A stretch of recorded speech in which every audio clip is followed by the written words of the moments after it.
নমস্কার, সন্ময় স্পিক্স থেকে বলছি, সন্ময় বন্দ্যোপাধ্যায়। আরও একজন প্রতিবাদী মুখের মহাপ্রস্থান ঘটল। তাকে বাঁচাতে পারল না বাংলা। মানুষটির নাম পঙ্কজ দত্ত। চলে গেলেন গতকাল বিকেলে বেনারসের ট্রমা কেয়ার সেন্টার BHU এর সেখানে দীর্ঘ প্রায় 32 থেকে 33 দিনের একটা লড়াই অসমাপ্ত রেখে শেষ পর্যন্ত মানে হোক অভিমানে হোক বিদায় নিলেন।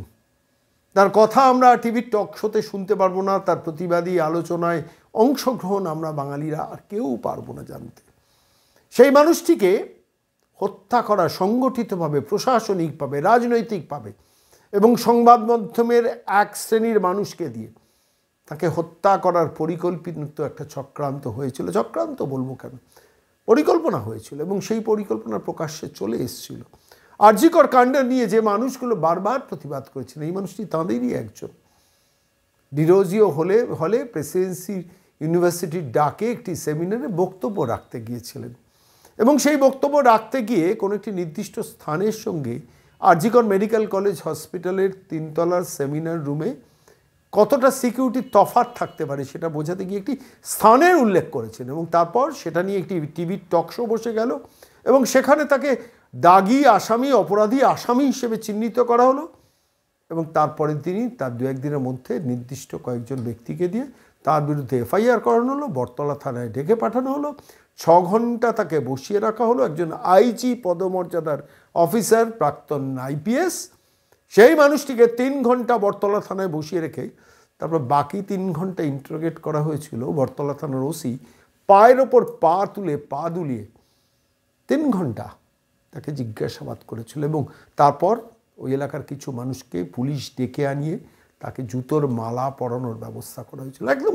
সংগঠিত, পরিকল্পিত অসভ্যতা। Sponsored by Kalighat, sponsored by Camac street এবং প্লটটাকে ইনিশিয়েট করিয়েছিল একটি ব্যাংক প্রতারণার সঙ্গে যুক্ত একটি ইলেকট্রনিক্স মাধ্যম, তার সঞ্চালিকা এবং তার স্যাঙাত এক রাজনৈতিক বিশেষজ্ঞ। এই কনস্পিরেসির ফসল হলো শেষ পর্যন্ত 73 বছরের একজন প্রবীণ প্রতিবাদী কণ্ঠ চিরতরে নিভে গেল এই বাংলা থেকে। সেই মানুষটিকে বটতলা থানায় জানা সেনকে প্রোটেকশন দেওয়ার জন্য সঙ্গে গিয়েছিলেন আইনজীবী শীর্ষেন্দু সিংহ রায়, আইনজীবী জয়ন্ত নারায়ণ চট্টোপাধ্যায়। আজকের এই প্রতিবেদনে আইনজীবী শীর্ষেন্দু সিংহ রায়কে আমরা সরাসরি টেলিফোনে ধরেছি। স্পষ্টত যা বললেন সেটাই আপনাদের শোনাবো। বললেন, চেষ্টা করেছিলাম, বাঁচাতে পারলাম না। আইনগতভাবে তাকে প্রোটেকশন দেওয়ার চেষ্টা করেছিলেন, কিন্তু তার আগেই শেষ পর্যন্ত কুড়ে কুড়ে ধ্বংস হয়ে গেলেন। আত্মসম্মানে আঘাত লেগেছিল।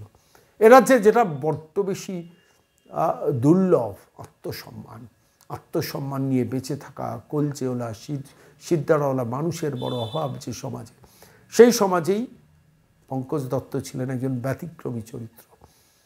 সেই মানুষটির কণ্ঠ আর আমরা কেউ শুনতে পাবো না। তাঁরই স্মৃতিচারণ করেছেন শীর্ষেন্দু সিংহ রায়, যেদিনকে বটতলা থানায় তাকে ডাকা হয়েছিল অসভ্যতা করার জন্য। সেই দিন ওই বটতলা থানায় আইনজীবী শীর্ষেন্দু সিংহ রায় উপস্থিত ছিলেন। শীর্ষেন্দুবাবু আমাদের প্রশ্নের উত্তরে কি বললেন শুনুন। নমস্কার দাদা, সন্ময় বলছি। হ্যাঁ নমস্কার।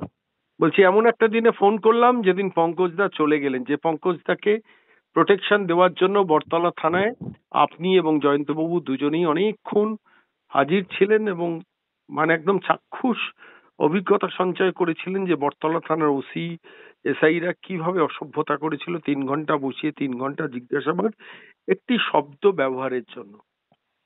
কি বলবেন, কি মনে হচ্ছে আজকে? প্রথমেই বলবো, বলার ভাষা নেই, ভাষা হারিয়ে গেছে। প্রতিবাদ ও প্রতিবাদীদের জন্য সময়টা আরো কঠিন হয়ে গেল যেন। বাংলার শুভবুদ্ধি সম্পন্ন সমাজ ওনার অভাব অনুভব করবে প্রতি মুহূর্তে। আর ধিক্কার রইল সেই অশুভ শক্তিদের জন্য, প্রতিবাদীকে যারা বাঁচতে দিল না। হ্যাঁ, বাঁচতে দিল না। বড্ড ফাঁকা হয়ে গেল চারপাশ। শেষ দিন অবধি মানুষটাকে লড়াই করতে করতে চলে গেলেন। তার কথা রেখে যাবার মতোই টিভির পর্দায় বলছিলেন, তিনি বলেছিলেন, আমি সাদাকে সাদা, কালোকে কালো বলবো, কাউকে ভয় করি না। তাতে আমি আমার জীবনও যদি চলে যায়, I can mortgage my life for that. ঠিক। কথা রাখলেন পঙ্কজ দত্ত, হুম, নিজের জীবন বন্ধক রেখে চলে গেলেন। সেই দিনটা পুজোর সময়ে বটতলা থানায় তাকে ডেকে যে অসম্মান করা হয়েছে, অপমান করা হয়েছে, সেই জিনিসটা এই বিরাট একজন পুলিশ কর্তা তিনি নিতে পারেননি। হুম, ব্যক্তিগত সম্পর্কের নিরিখে খুব কাছ থেকে দেখেছিলাম ওনাকে। হুম, ওনার আইনি লড়াইয়ে সহযোদ্ধা হিসেবে অনেক স্মৃতি তাকে নিয়ে ভিড় করে আসছে আজ। হুম, কঠিন সময়গুলো তার দৃঢ়তা, সততা, হার না মানা মানসিকতা আমাদের কাছেও বড় শক্তি ছিল। তার চলে যাওয়া বাংলার ও বাঙালি সমাজের কাছে যে কত বড় ক্ষতি, এই প্রশাসন সেটা বুঝলো না, বুঝলো না। হুম। আগামী সময় তা প্রমাণ করে দেবে, কিন্তু আমার কাছে তা ব্যক্তিগত ক্ষতি বলছি। সঠিক কথা সঠিকভাবে বলতে পারার মতো মানুষের যে বর্তমান সময়ে বড় অভাব। অসুস্থ হয়ে পড়ার আগে তার কথাবার্তায় বারবার বোঝা যেত তার মানসিক কষ্ট, প্রবল অসম্মানিত। আমি বারবার এইটা বলছি, তিনি অপমানিত হয়ে আমাদের কাছে বলতেন, সেই কষ্টে তিনি লড়ে গেছেন শেষ পর্যন্ত। কিন্তু আমরা মানুষটাকে ধরে রাখতে পারলাম না।